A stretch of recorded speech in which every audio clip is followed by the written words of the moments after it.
नमस्कार. श्री स्वामी समर्थ. मेथीचे मऊ लुसलुशीत पौष्टिक आणि खमंग पराठे कसे बनवायचे ते आपण ह्या व्हिडिओमध्ये बघणार आहोत. तर हा व्हिडिओ तुम्ही स्किप न करता शेवटपर्यंत नक्की बघा. इथे मी एक जुडी मेथी स्वच्छ करून घेतलेली आहे. त्याचे नुसते पानेच घेतलेले आहेत, काड्या घ्यायच्या नाहीत. त्याला स्वच्छ पाण्याने धुवून कट करून घ्यायचं. 2 वाट्या गव्हाचं पीठ घ्यायचं, अर्धी वाटी बेसन पीठ घ्यायचं, एक मोठा बटाटा उकडून त्याला मॅश करून घ्यायचं, तो पिठामध्ये टाकायचा. बटाटा टाकल्यामुळे आपले पराठे मऊ आणि लुसलुशीत होतात. त्यामध्ये बारीक कट केलेली मेथी घालायची, धने पावडर घालायचं, चवीनुसार त्यामध्ये मीठ घालायचं, हातावर क्रश करून त्यामध्ये ओवा घालायचा, हळदी घालायची, जिरे घालायचे, त्यासोबतच पांढरे तीळ घालायचे, अद्रक, लसण, हिरवी मिरचीची बारीक केलेली पेस्ट घालायची. 1 चम्मच त्यामध्ये तेल घालायचं. तेल घातल्यामुळे पराठे एकदम लुसलुशीत असे बनतात, म्हणून त्यामध्ये 1 चम्मच तेल घालायचं. त्याला छान मिक्स करायचं. त्यामध्ये थोडंच पाणी घालायचं. जास्त पातळ पण पीठ नाही करायचं आणि घट्ट पण नाही. जसं आपण चपातीला बनवतो अगदी तशाच पद्धतीने पीठ मळून घ्यायचं. त्याला छान एकजीव करून घ्यायचं. त्याचा छान गोळा तयार करून घ्यायचा. 10 मिनिट त्याला तसंच साईडला ठेवून द्यायचं. नंतर त्याचे पराठे बनवायचे.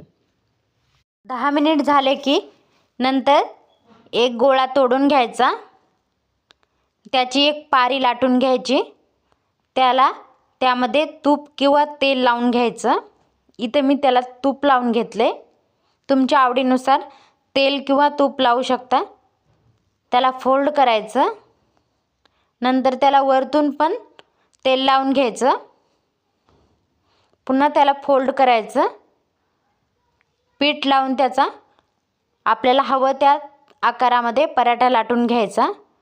तुम्ही त्रिकोणी पण बनवू शकता, पण इथे मी त्याला गोल असा पराठा बनवत आहे. आपल्याला हवे तशा आकारामध्ये पराठे लाटून घ्यायचे.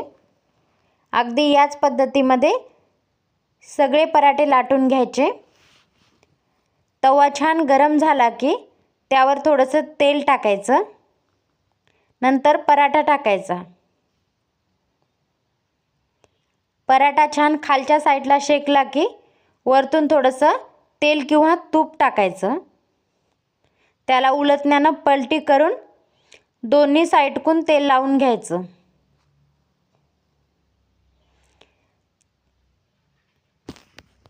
पराठा छान दोन्ही साईडकून खरपूस होईपर्यंत त्याला छान भाजून घ्यायचं. खरपूस होईपर्यंत पराठा जर भाजला ना तर मग खायला पण खमंग असा लागतो. म्हणून त्याला दोन्ही साईडकून खरपूस होईपर्यंत उलटण्यानं दाबून त्याला दोन्ही साईडकून खरपूस होईपर्यंत भाजून घ्यायचं. बघू शकता आपला इथे पराठा खरपूस असा दोन्ही साईडकून छान भाजलेला आहे. आता आपण त्याला काढून घेऊया.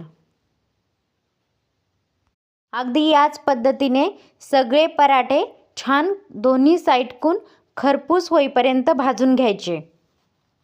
मेथीमध्ये calcium, selenium, magnesium, vitamin C भरपूर प्रमाणात असतं. म्हणूनच तर मेथी खायला पाहिजे. घरामध्ये लहान मुलं असतील तर त्यांच्या टिफिनमध्ये पण हा पराठा तुम्ही देऊ शकता. बघू शकता आपले इथे पराठे तयार झालेले आहेत. अगदी मऊ लुसलुशीत खमंग असे पराठे तयार झालेले आहेत. तुम्हाला ही मेथी पराठ्याची रेसिपी कशी वाटली ना मला कमेंट बॉक्समध्ये नक्की सांगा. आणि माझ्या चॅनलवर तुम्ही जर नवीन असाल ना तर चॅनलला नक्की सबस्क्राईब करा. भेटूया अशाच पुढच्या व्हिडिओमध्ये. बाय. श्री स्वामी समर्थ सगळ्यांना.